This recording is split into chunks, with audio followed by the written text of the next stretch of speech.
Analisis perilaku dalam konseling lintas budaya.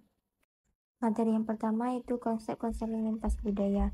Konseling lintas budaya adalah pendekatan dalam konseling yang mempertimbangkan perbedaan budaya antara konselor dan klien. Konsep ini mengakui bahwa setiap individu memiliki latar belakang budaya yang unik dan perbedaan tersebut dapat mempengaruhi pemahaman, nilai, dan keyakinan dan harapan mereka. Dalam konseling lintas budaya, konselor berusaha memahami dan menghargai budaya klien serta mempertimbangkan pengaruh budaya tersebut dalam proses konseling. Konselor dapat juga menggunakan pengetahuan tentang budaya klien untuk membantu dalam pemecahan masalah, pengambilan keputusan, dan pengembangan keterampilan adaptasi.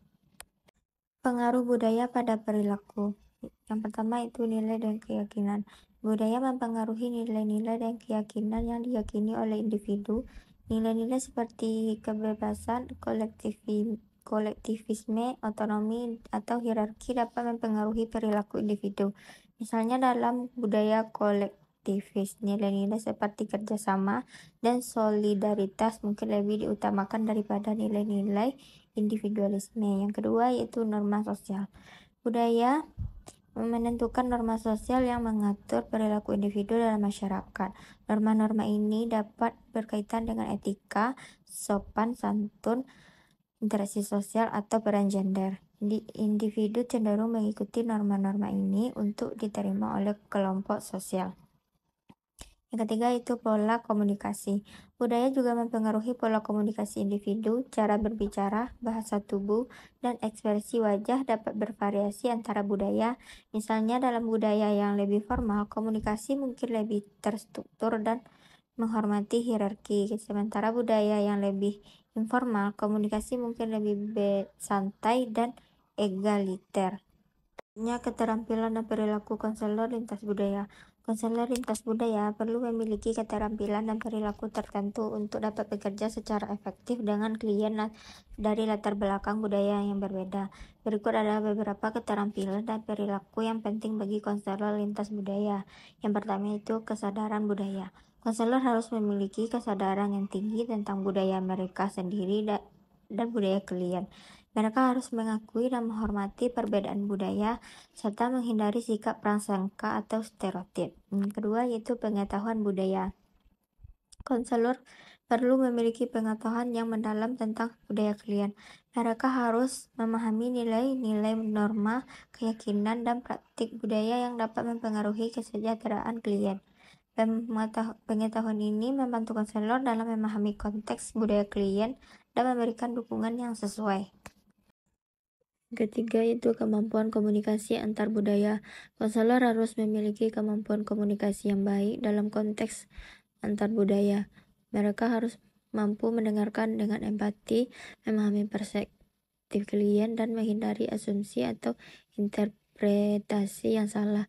Konselor juga perlu memperhatikan perbedaan bahasa, gestur, dan ekspresi nonverbal yang mungkin berbeda antara budaya.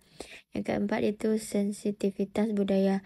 Konselor perlu memiliki sensitivitas terhadap isu-isu budaya yang mungkin muncul dalam proses konseling.